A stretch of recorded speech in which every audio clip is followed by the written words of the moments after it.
loko ni li vona ku vava nkolo ku vava laha ku tlhela ku vava laha. Olá pessoal, hoje tenho uma pegadinha lá fora ali. Quero brincar com algumas senhorinhas ali. Quero vender gatos. Vocês sabem qual é o gato dele? Vocês não imaginam. O próprio gato sou eu.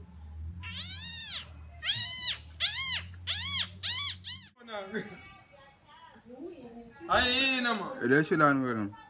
A telefone ele. Mas forma tem um direito, mano.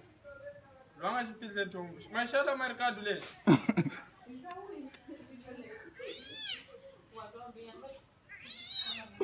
Olha, vai entrar para o ibu.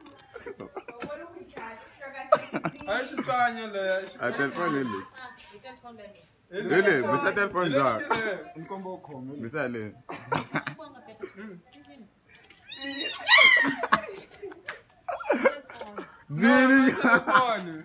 O telefone. Como ele? Dominica como?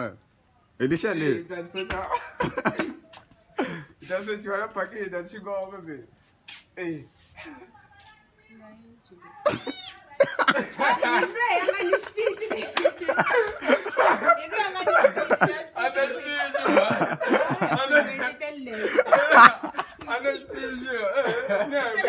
Olha o telefone, meu telefone então. Você ali, como foi? Não. A coisa é. Dona não vai com ela sanjando. Me não chega pé. Ei, já não rambiu a paquete já. Não. Ai mim não.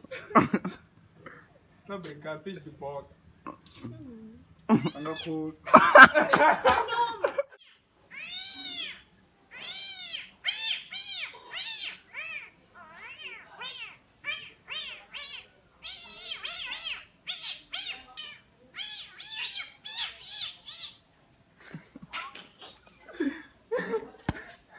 A correr, o gato.